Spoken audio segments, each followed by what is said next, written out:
Salam Indonesia, salam Nusantara dari Sabang sampai Merauke, dari Miangas sampai Pulau Rote. Mantaplah iman kita, mantaplah kasih kita, mantaplah pengharapan kita.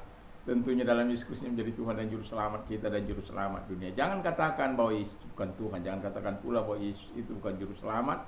Dia adalah Tuhan, Dia adalah Juru Selamat. Kalau engkau percaya, kau diselamatkan. Kau tidak percaya, engkau akan dihukum. Yohanes 3 ayat 36. Dalam Yohanes 14 ayat yang ke-6 di sana dikatakan bahwa Akulah jalan dan kebenaran dan hidup, tiada seorang sampai kepada Allah kalau tidak melalui Aku. Mantap. Dan Rasul Petrus mengatakan dalam Kisah Rasul 4 ayat 12, dan keselamatan tidak ada di dalam siapapun juga selain di dalam Dia Yesus. Karena di bawah kenaungan ini tidak ada nama lain yang diberikan kepada manusia yang olehnya kita diselamatkan. Dan Yohanes 3 ayat 6 berkata, karena begitu besar kasih Allah akan dunia ini sehingga Ia mengaruniakan anaknya yang tunggal, supaya setiap orang yang percaya kepadanya tidak binasa melainkan beroleh hidup yang kekal. Haleluya. Dan sebanyak orang yang menerima Dia diberinya kuasa untuk menjadi anak-anak Allah, dan yaitu mereka-mereka yang percaya dalam namanya. 1 Yohanes 1 ayat 12. Dengan hati percaya engkau dibenarkan, dengan mulut mengaku engkau diselamatkan. Mantap. Dan selamat pagi bagi kita semuanya. Semoga di hari Sabtu ini Tuhan tetap memberikan kita kekuatan, dan kekuatan Tuhan, kekuatan firman, kekuatan Roh Kudus, kekuatan doa, kekuatan iman senantiasa menyertai kehidupan kita dalam menjalani kehidupan di hari ini. Tuhan Yesus memberkati kita. Mari kita berdoa. Terima kasih Bapa di surga buat segala kasih-Mu, buat segala kemurahan-Mu, buat segala pertolongan-Mu. Dan saat ini kami menyerahkan pemberitaan firman-Mu dalam tangan Tuhan. Kami mau Tuhan berbalik kepada Tuhan dalam segenap hati kami. Dalam nama Yesus, haleluya. Amin. Saya akan membaca di dalam 2 Korintus 3 ayat yang ke-16 dan 17. Tetapi apabila hati seseorang berbalik kepada Tuhan, maka selubung itu diambil daripadanya. Sebab Tuhan adalah roh, dan di mana ada roh Allah, di situ ada kemerdekaan. Dan kita semua mencerminkan kemuliaan Tuhan dengan muka yang tidak berselubung. Dan karena kemuliaan itulah datangnya dari Tuhan yang adalah roh, maka kita diubah menjadi serupa dengan gambarnya dalam kemuliaan yang semakin besar. Haleluya. Jadi tema kita adalah berbalik kepada Tuhan. Ini penting karena firman Allah katakan dalam Yesaya 55 ayat yang ke-7 di sana dikatakan, baiklah orang fasik meninggalkan jalannya, dan orang jahat meninggalkan rancangannya. Baiklah ia kembali kepada Tuhan, maka Tuhan akan mengampuninya, dan kepada Allah kita, sebab Ia memberi pengampunan dengan limpahnya. Haleluya. Jadi betapa pentingnya kita berbalik kepada Tuhan. Dan sebagaimana Alkitab katakan, kalau kita pada awalnya seperti saya, ya hidup dalam dosa, itu rasanya agak sulit untuk datang kepada Tuhan. Sulit mengakui segala dosa-dosa yang telah kita perbuat. Tetapi ketika mau saya katakan, ketika kita mau berbalik kepada Tuhan, maka yang pertama Tuhan lakukan adalah Tuhan mengambil selubung dari hati kita. Ya, selubung ketidakpercayaan sehingga tidak melihat kuasa Allah itu. Betapa ruginya kita kalau kita tidak mengenal Tuhan dalam kehidupan kita. Betapa ruginya hidup kita ketika Tuhan tidak menjadi bagian hidup kita. Sebagaimana pemazmur mengatakan, You are my portion, O Lord. Engkaulah bagian hidupku ya Tuhan. I have promised to obey your word. Aku telah berjanji untuk taat terhadap firman-Mu dalam Mazmur 119 ayat yang ke-57.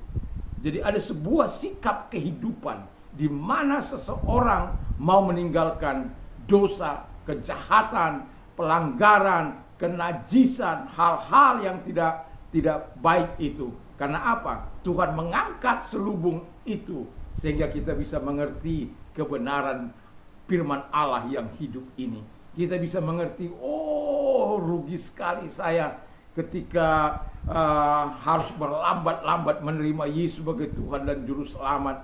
Saya 2 tahun, hampir 2 tahun itu baru menerima Yesus sebagai Tuhan dan Juru Selamat setelah dalam arti yang serius. Saya katakan 6 tahun, tapi 2 tahun sebelum saya mengambil keputusan itu, 6 tahun setelah 2 tahun sebelum saya mengambil keputusan itu, saya ragu-ragu. Lalu kemudian setelah 2 tahun kemudian saya mengambil keputusan. Dan ketika saya menikmati hubungan saya dengan Tuhan, saya mengatakan, mengapa enggak 2 tahun yang lampau saya ambil keputusan ini ya.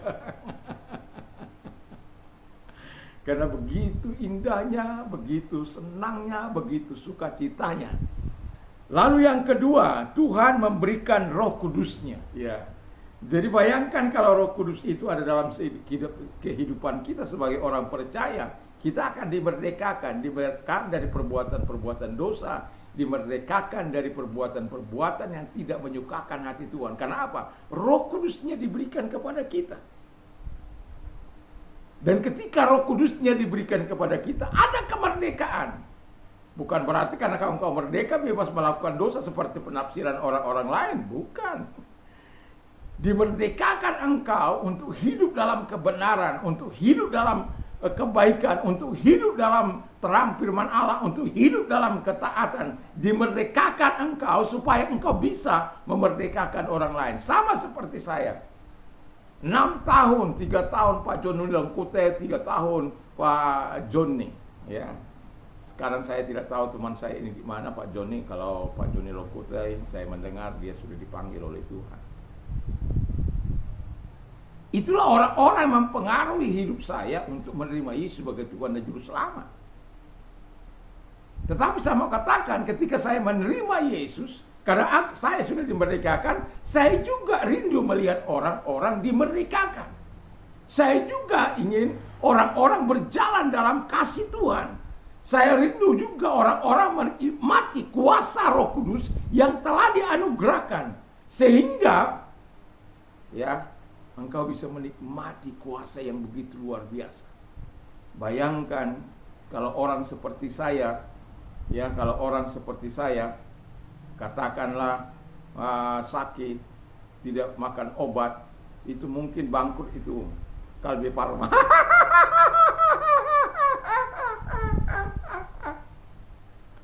Bayangkan, bisa Anda bayangkan 1 Maret 1987 sampai hari ini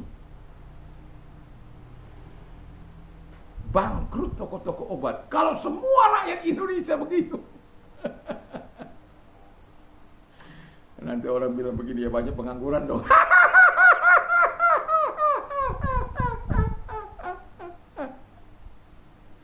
Ya, tapi yang mau saya katakan begini, bahwa ketika engkau memiliki Roh Kudus, engkau memiliki hak spesial yang begitu luar biasa.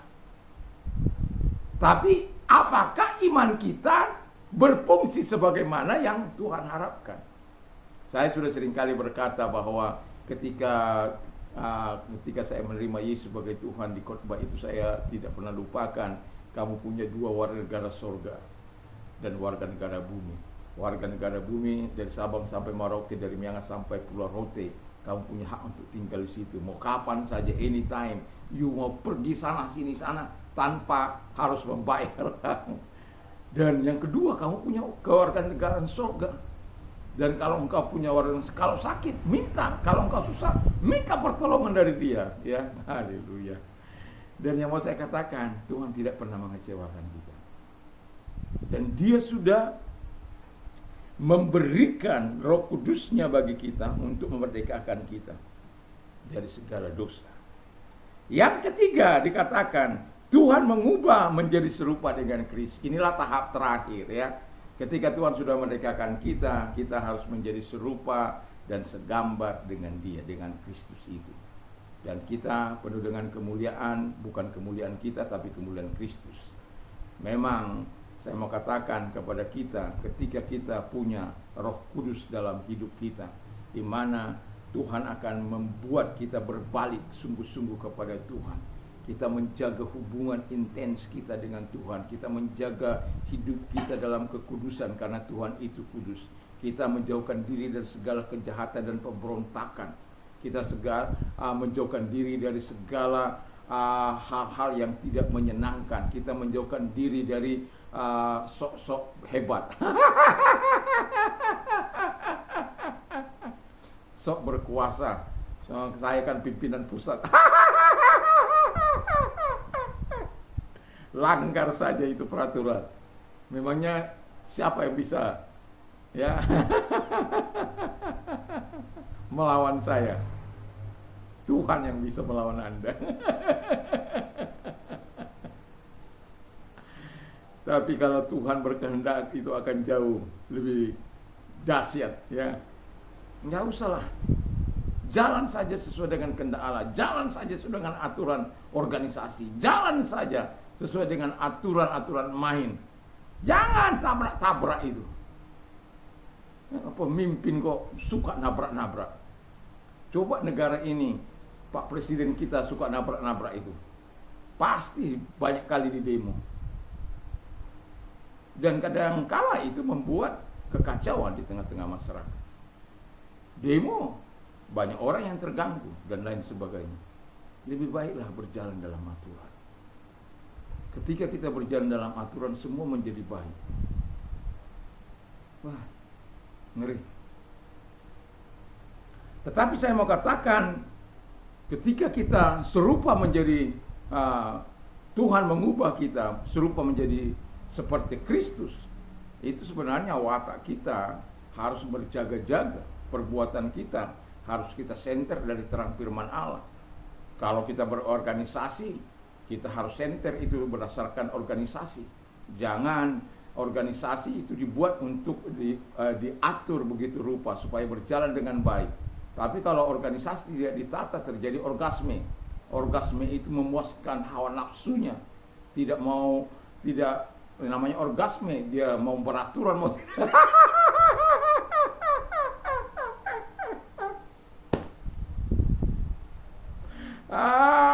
Ampuni saya Tuhan.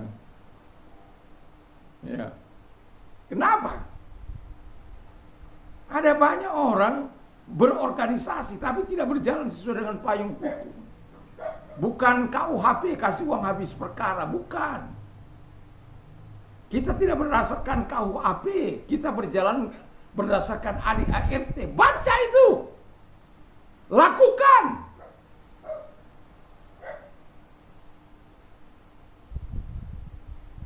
Sehingga tidak terjadi riak-riak yang mengganggu. Saya prihatin, tapi mau bilang apa?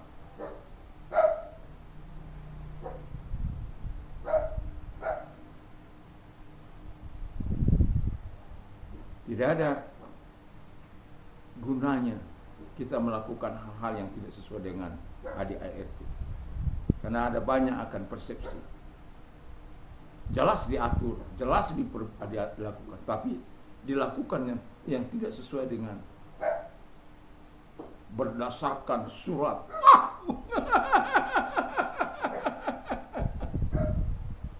Bukan berdasarkan ADART sekian, AD sekian, ART sekian, pasal ini ditabrak. Nah, itu baru benar. Ambil sanksi, ambil keputusan.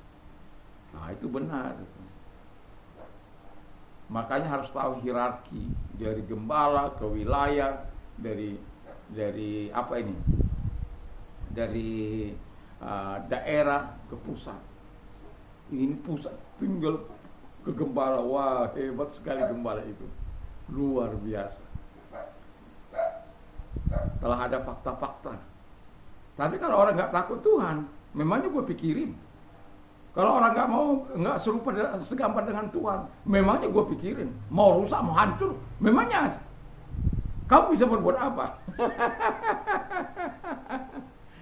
Segambar dan serupa dengan Tuhan membuat kita tidak melanggar aturan, membuat kita tidak menyebarkan gosip, munafik, orang-orang yang mendoakan lalu membuat sumber konflik. Itu bahaya itu. Bertobat. Ya, bertobat. Karena itu firman Allah katakan berbalik kepada Tuhan. Kalau kita berbalik semua kepada Tuhan, kepada aturan main, makanya semua menjadi indah. Kiranya Tuhan Yesus memberkati kita supaya kita sadar Tuhan itu sangat luar biasa. Tuhan itu dasar. Tuhan itu pembela. Tuhan itu maha kuasa untuk melakukan segala yang terbaik. Jangan pikir Tuhan itu tidur dengan segala pelanggaran yang kita lakukan, dengan segala dosa dan kejahatan yang kita lakukan. Dia tidak pernah tidur. Tapi kalau engkau berbalik kepadanya, dia dengan ikhlas mengampuni. Kita mengakui segala kelemahan. Siapa manusia yang tidak pernah bersalah? Tapi kalau itu kita lakukan, meminta ampun, Tuhan akan meluruskan kita, menjauhkan kita dari segala pelanggaran. Allah sangat suka, kata sebagaimana Yesaya katakan tadi, sangat suka orang. Yesaya 55 ayat yang ke-7 tadi. Tuhan sangat suka orang-orang berbalik kepadanya. Bukan hanya itu, dia berikan yang terbaik bagi engkau agar terus berjalan sesuai dengan kuat kuasanya. Mantap kan mengiring Tuhan itu. Mari kita tunduk kepada kita berdoa. Terima kasih Tuhan, biarkan kami berjalan sesuai dengan kehendak-Mu. Dalam nama Yesus berbalik seutuhnya kepadamu Tuhan, dan tidak melakukan apa-apa yang tidak menyenangkan, tapi melakukan apa yang berkenan. Kalau engkau sakit, dalam nama Yesus angkat kedua belah tanganmu, kita berdoa kepada Tuhan. Percayalah, Tuhan itu adalah tabib, dia segala tabib, dokter dia segala dokter. Kalau engkau percaya, dia mampu menolong engkau. Dalam nama Yesus segala sakit penyakit yang mereka derita, aku perintahkan dalam keluar. Dan oleh biru-biru daripada Tuhan Yesus, engkau sembuh oleh kuasanya, engkau sembuh oleh firman-Nya, engkau sembuh. Terima kasih buat pertolongan-Mu. Dan kami juga berdoa kepada mereka-mereka yang memiliki masalah. Ingat 2 Timotius 3 bahwa segala penganiayaan, penderitaan, kesusahan yang dialami oleh Paulus dalam pelayanan di Ikonium, Listra, dan di daerah Ikonium, dan Tuhan melepaskan dia dari segala, karena apa?